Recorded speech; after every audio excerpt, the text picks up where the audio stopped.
à l'affiche cette semaine. Il s'agit de Monsieur Mathieu Takizala, directeur général de Special Auto Garage, une entreprise qui est centrée sur le service automobile. Découvrons Special Auto Garage à travers ce reportage et retrouvons-nous tout juste après. Étant donné que les moyens de déplacement sous forme de véhicules sont importants dans notre quotidien, particulièrement la voiture, de la vente des pièces de réchange de bonne qualité, en passant par une expertise approfondie, très peu d'établissements offrent ce service lié à l'orientation dans le domaine de l'automobile. L'une des raisons qui a poussé notre businessman de la semaine à fonder Special Auto Garage. Le déroulement de leur service est expliqué avec soin par un membre de l'administration de l'entreprise. Le premier procédure est que lorsque le client vient concernant une voiture, premièrement, nous demandons d'abord une carte rose pour savoir quand est-ce que la voiture a été fabriquée, quand est-ce que la voiture a été mise en circulation. Et deuxièmement, nous avons une fiche d'identité. Nous allons réceptionner la personne, avoir d'abord son identité et deuxièmement, avoir l'identité sur la voiture. Nous allons nous renseigner sur l'état de voiture, qu'est-ce que la voiture a, qu'est-ce que la voiture n'a pas.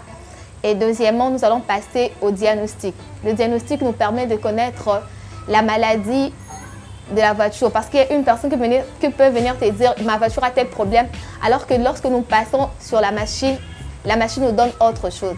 On sous-entend que lorsque vous venez ici, la voiture est malade. Quels sont le médicament que nous devons donner à votre voiture? Lorsque la voiture arrive du côté technique, les techniciens doivent directement commencer le travail. Nous voulons signaler ceci. Lorsque nous faisons le travail, à la fin, la personne vient, on doit vérifier si la voiture, on doit vérifier les éléments qui étaient venus, si ce sont les mêmes éléments qui sont en train de partir. Donc, on doit vérifier l'état de la voiture. Et je voulais signaler ceci, les clients ont 5 jours ouvrables pour examiner ou voir le travail que nous avons fait. Et pendant ces temps-là, s'ils remarquent que le travail n'était pas bien effectué, les clients ont l'obligation de revenir chez nous pour que nous puissions voir ce qui n'avait pas marché. Leur service séduit nombreux de leurs consommateurs, dont ce monsieur qui n'a pas hésité de leur jeter des fleurs. J'ai atterri dans Special Auto Garage suite à un problème qu'avait notre voiture. Nous avons consulté notre technicien qui vient d'habitude à la maison, mais sans succès.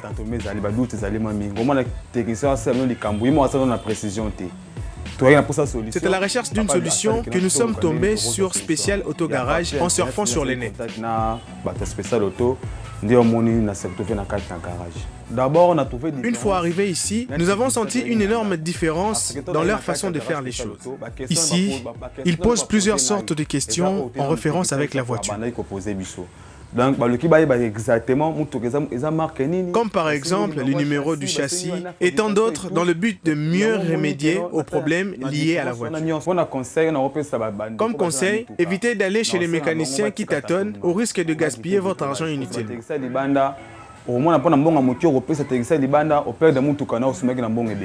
Avec ces deux ateliers, l'un à limité pour des voitures personnelles et l'autre sur le tronçon poids lourd pour des voitures industrielles, Special Auto Garage offre un service de qualité en matière de l'automobile.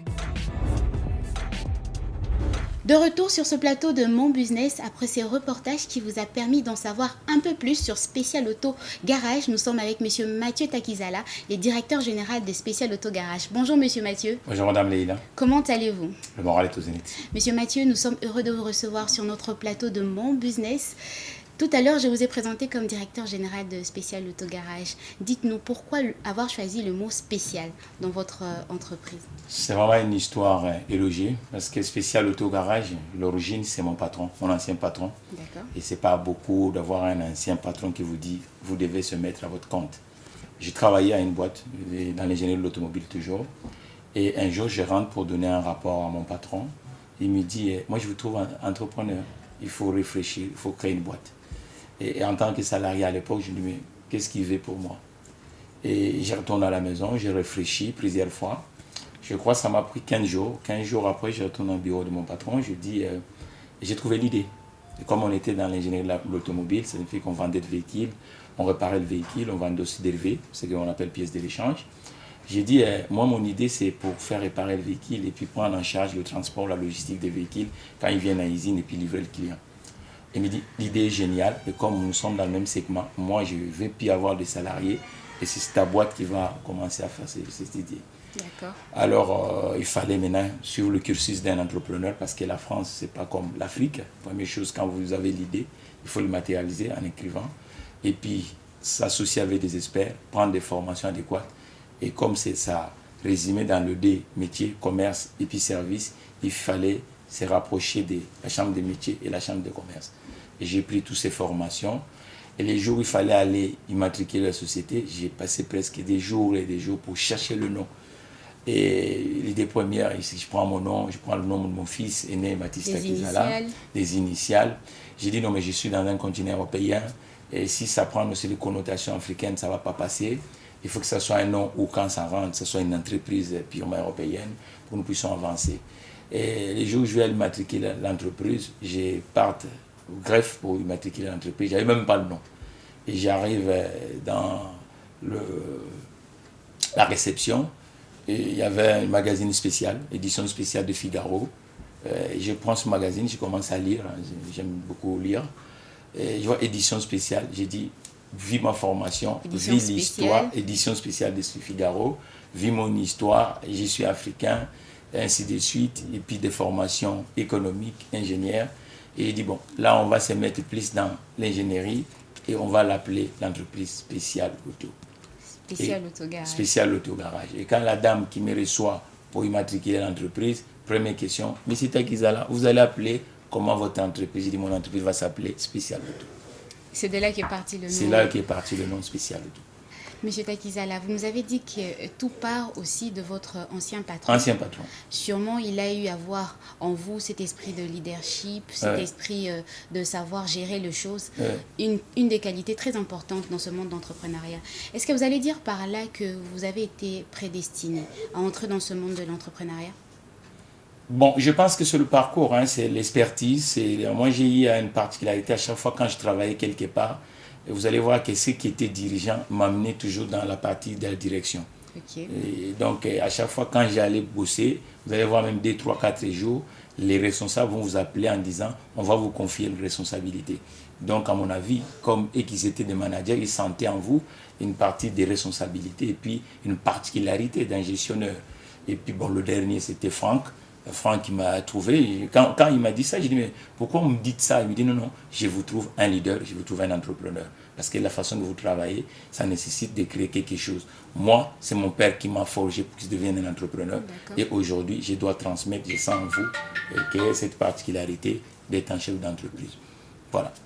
Et il m'a accompagné, j'ai dit mais comment je vais faire? Il dit non, si vous créez votre boîte, je serai à votre côté, je vais être comme un mentor, je vais vous accompagner. Il m'a accompagné. Alors, Monsieur Mathieu Takizala, Spécial Auto depuis la France, comment est-ce que Spécial Auto a atterri ici à Kinshasa? Voilà, on continue toujours dans la magie du nom, Spécial Auto Garage. Un jour, je retourne au travail, j'arrive comme un papa avec son fils, en train de discuter. Mon fils aîné avait regardé un reportage sur une chaîne européenne qu'on appelle Arte, qui parlait à l'époque que c'était plus des années 2010. On tournait toujours autour des l'immigration, tout ça, voilà, et clandestine. Et lui, ça l'énervait. Et il tombe sur une vidéo où la plupart des gens qui étaient à l'intérieur de ces navires de fortune sur Méditerranée, c'était des nationalités congolaises. Okay. Et en discutant avec mon fils, il me dit, mais papa, mais comment fait-il, vous, les Congolais, vous êtes incapables d'aider la nation qui vous a vu naître? Je dis pourquoi? Et il sort, il avait enregistré l'émission. Suis-moi cet reportage. On regarde le reportage. Vous voyez que tous ces gens-là sont même d'origine avec vous. Vous êtes un homme d'entreprise. Pourquoi vous ne créez pas quelque chose chez vous? Et deuxième personnage, un homme politique français, qui s'appelle Jacques Cabral, qui est député jusqu'à aujourd'hui à l'Assemblée nationale. En 2010, il revenait, c'est la même année, il revenait de francophonie à Kinshasa avec le président Hollande à l'époque. Il m'appelle, dès qu'il retourne en France, il m'appelle, parce qu'on était amis. Il me dit, mais toi, il faut que tu crées quelque chose au pays là-bas. Parce que je sens que là-bas, le fibre entrepreneurial est absent. Mais comme vous êtes d'origine congolaise, il faut aller créer du monde. Deuxième personnage, j'ai pris ça, et c'est là où je commençais déjà à réfléchir. Je dis non, Mathis, Jacques. C'est parti de votre fils, de votre ami. Et de mon ami. Jacques Cabral, je le salue là où il est, s'il va suivre l'émission.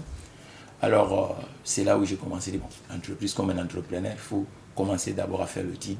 J'ai commencé à chercher à contacter Kinshasa. Première institution, c'est l'agence qui est sur le boulevard qu'on appelle l'ANAPI. Je rentre sur Internet, j'écris. Le même mail, j'écris à 5 pays aux alentours de Kinshasa. Les autres pays me répondent, mais le mail de Kinshasa ne retourne pas. Je regarde la personne que j'ai écrit le mail, je vois un numéro de téléphone, j'essaie de le rappeler. Je dis, mais monsieur, moi j'ai écrit, je voulais avoir des informations sur le marché. Il dit, comment vous ne répondez pas? Il faut que ça soit, c'est l'Internet. Il dit, bon, rappelez-moi dans des jours, je suis en déplacement et lorsque je serai à Kinshasa, je vais vous répondre comment on va travailler. Et c'est là où, avec ce monsieur-là, on a commencé à échanger. J'ai trouvé que les éléments statistiques n'étaient pas au beau fixe. Il fallait maintenant décider de venir sur place à Kinshasa, s'enquérir de la situation, faire quand même les titres de marché. Ça m'a pris presque 5 voyages de la France et Kinshasa pour comprendre un peu l'ingénierie de l'automobile. Et quand je suis arrivé ici, j'ai tourné dans toutes les communes. J'ai vu que ça commençait à descendre, que c'était vers l'informel et qu'il fallait faire quelque chose.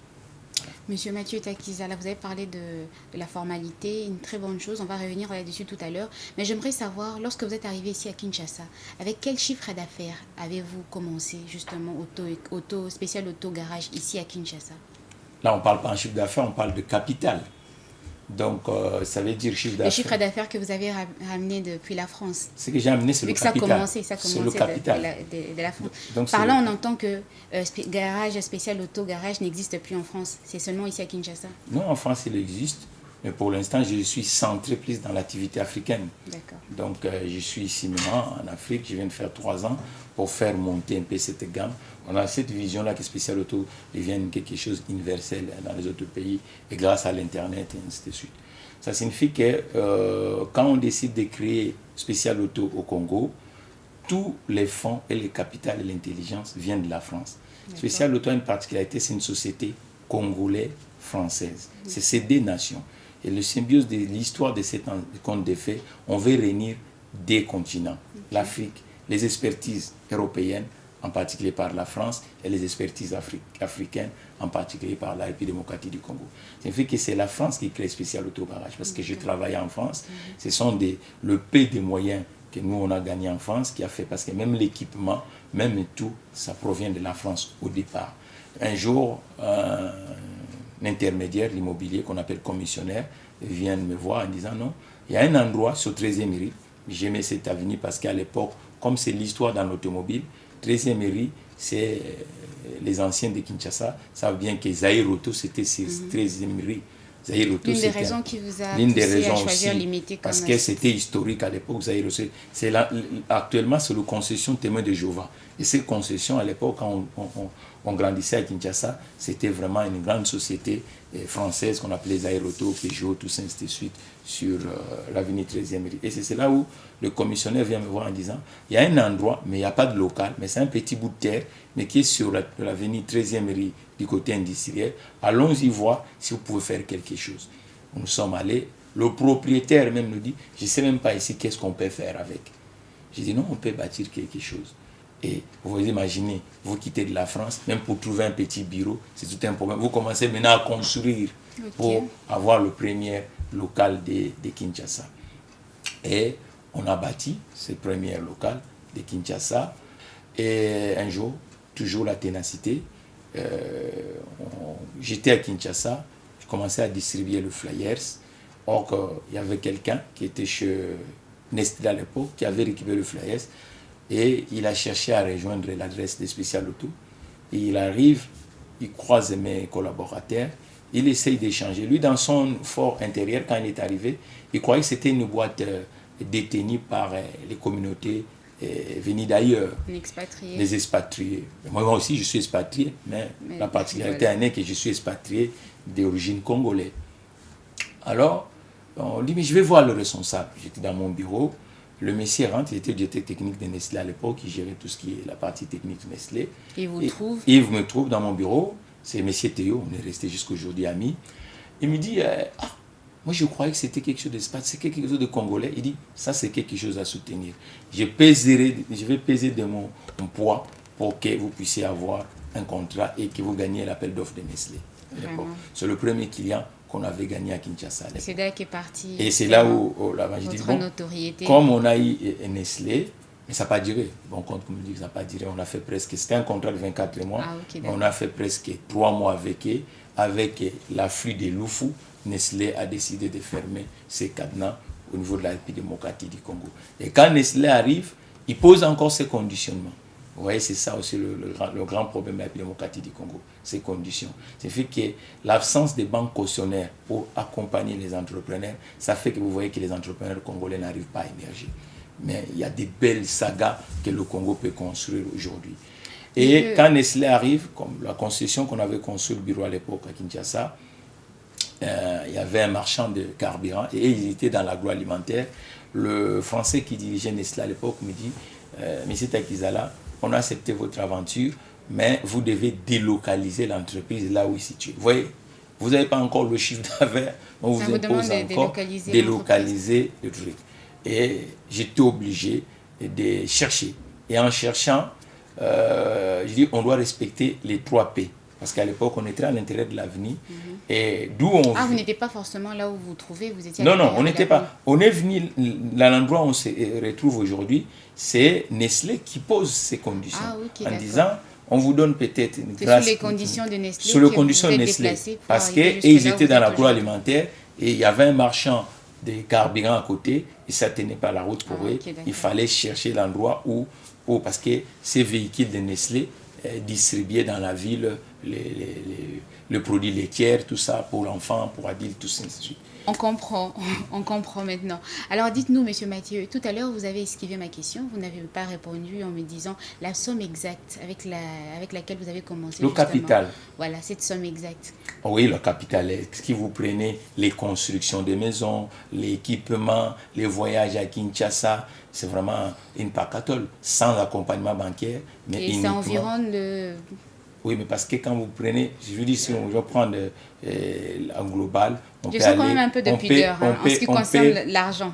Oui, on peut aller, si vous prenez les 6 voyages d'abord, 5 voyages. Un voyage Kinshasa ici, plus l'hôtel, vous avoisinez des gens comme je sentais ce côté un peu pudique en matière d'argent. Vous êtes un peu réservé. Mais dites-nous maintenant, depuis près de 6 ans que spécial autogarage existe et on s'est dit que non, vous avez à traverser tellement de choses. Comment arrivez-vous justement à tenir par rapport à l'organisation? Bon, aujourd'hui, il faut qu'on se dise un peu la vérité en République démocratique du Congo. Le problème est que nous voulons gagner, mais on ne met pas beaucoup des instruments autour des entrepreneurs. D'abord, l'entrepreneur, quand il s'installe, par exemple, le cas de Mathieu Takizala, quelqu'un qui ne vit pas à Kinshasa, qui vit en dehors de Kinshasa, c'est vrai que sa vie est en dehors du continent africain. Donc, j'ai la vie familiale et j'ai aussi la vie professionnelle qu'on appelle l'entrepreneur. Lorsque nous arrivons ici, normalement, on devrait avoir des institutions d'accompagnement du parcours de l'entrepreneur. Mais ça n'existe pas. Peut-être ça existe sur les enseignes sur la place des Kalina, mais moi, j'ai jamais eu un accompagnement de 6 ans jusqu'à aujourd'hui. Il n'y a pas une institution congolaise qui peut dire que depuis que M. Takizala est arrivé, on l'a accompagné en tel point. Vous avez tenu bon seul jusqu'ici? Tout seul, avec des amis, tels que les journalistes. Le seul corps où je rends hommage, ce sont la presse. La presse congolaise a beaucoup accompagné M. Takizala. Et jusqu'à aujourd'hui, vous continuez d'accompagner M. Takizala. Ça, de ce côté, je vous serai toujours reconnaissant. Mais du côté institutionnel ou administratif, rien du tout. Rien du tout. Monsieur Mathieu, dites-nous, quels sont ces services que vous rendez dans votre entreprise qui coûtent le plus cher?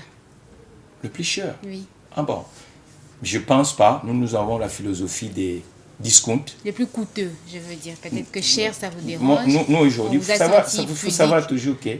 Et pourquoi on a l'impression que les choses coûtent cher dans l'industrie de l'automobile en République démocratique du Congo? Parce que rien n'est fabriqué ici. Tout vient d'ailleurs.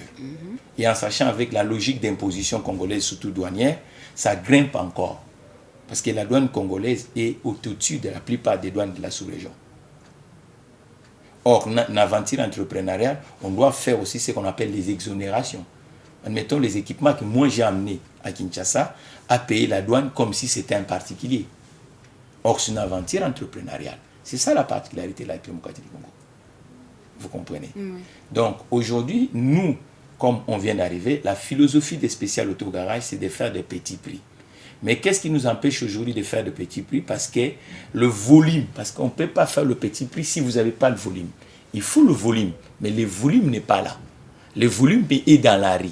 Et il n'y a pas de barricades aussi pour empêcher que le travail qui devait être dans les entreprises soit dans la rue. On n'empêche pas. Et puis d'un côté, les entreprises connexes qui travaillent avec des garages ne sont pas avec nous, telles que la banque d'assurance. Logiquement, dans tout le pays du monde, un garagiste n'attend pas madame et messieurs. Un garagiste a des institutions qui travaillent avec la banque d'assurance. Aujourd'hui, la banque d'assurance n'est pas avec spécial autogarage. Or, la banque d'assurance devait être avec des garagistes. Vous allez voir que la plupart de mes homologues, et vous pouvez prendre le caméra, vous trouverez que la plupart d'homologues, la banque d'assurance n'est pas avec eux. Une deuxième institution qui sont avec des garagistes, c'est la banque, le monde de la banque, le finance. La banque, le véhicule à Kinshasa ne sont pas achetés avec un crédit. 3/4 des véhicules sont achetés sans crédit. Et cela ne permet pas aux garagistes congolais de se développer. Un autre instrument, c'est les administrations. Dans tous les pays du monde, les administrations travaillent avec des garagistes. Aujourd'hui, nos administrations, vous verrez que c'est extrêmement difficile de travailler avec nous, les garagistes. Et les administrations travaillent uniquement avec les garagistes pour venir, vous devez payer ça, tout ça, ainsi de suite. Donc la plupart des garagistes qui sont à République démocratique du Congo n'ont pas de carnet de commandes. Or qu'une entreprise doit avoir le travail de 1 an, le travail de 2 ans, le travail de 3 ans, le travail de 2 ans et de 1 an, c'est autour des entreprises. Je vous ai dit qu'à l'origine, on avait eu un contrat de Nestlé. Ce contrat précédait déjà que vous avez le travail de 24 mois.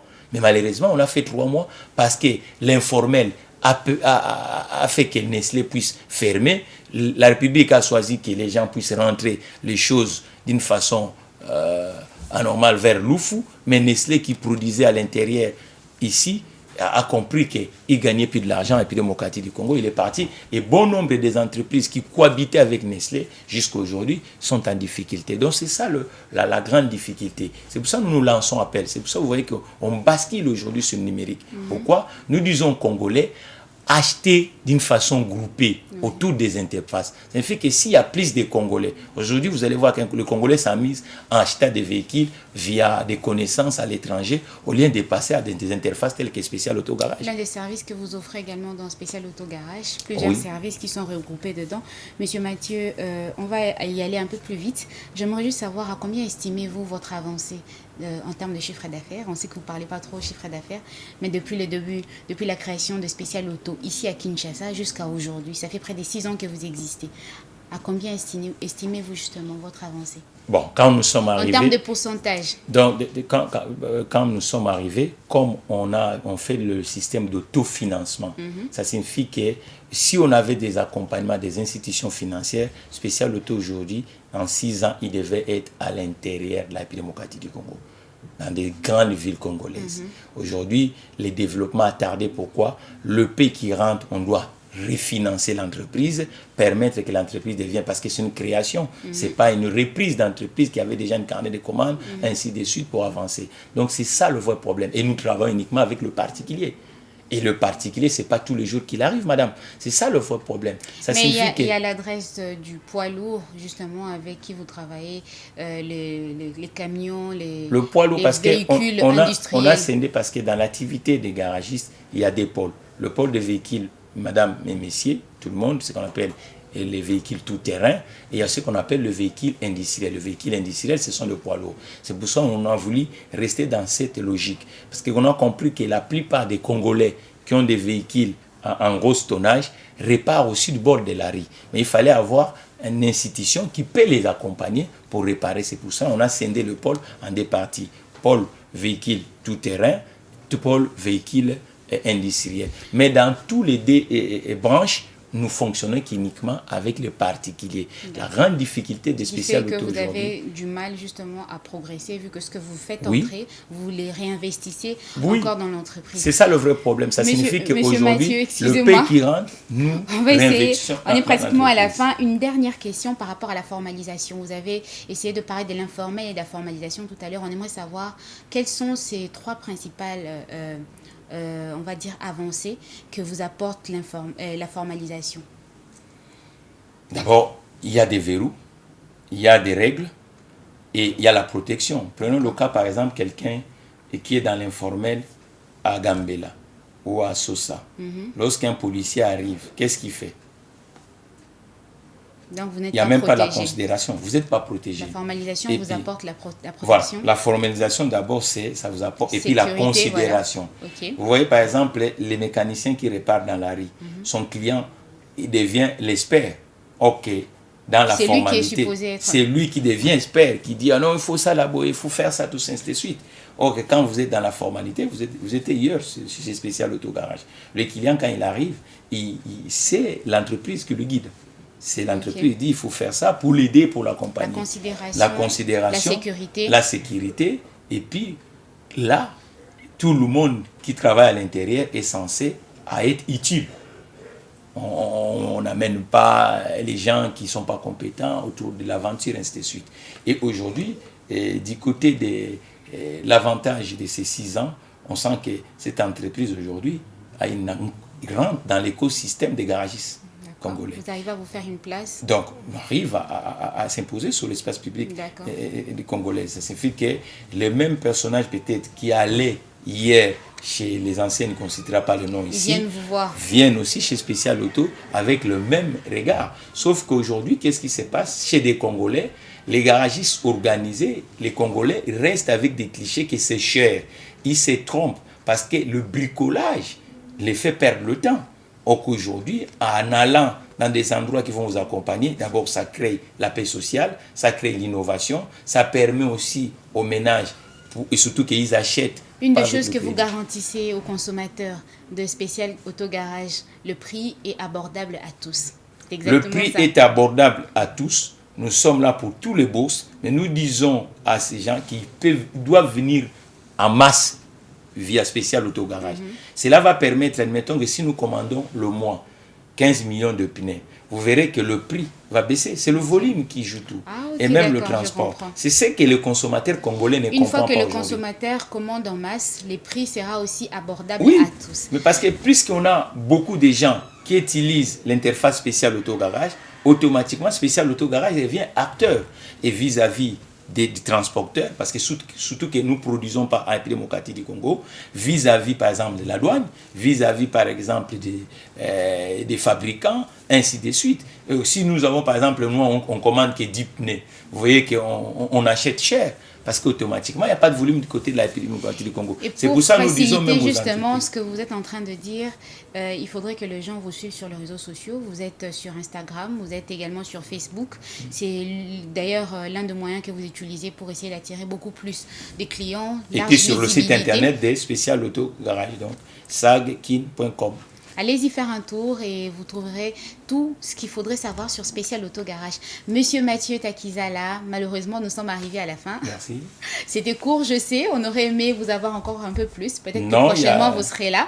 Je crois que je vous remercie. Je remercie la chaîne Innov Télévision. Heureusement, je vous ai dit que ce qui fait que Spécial Auto puisse contribuer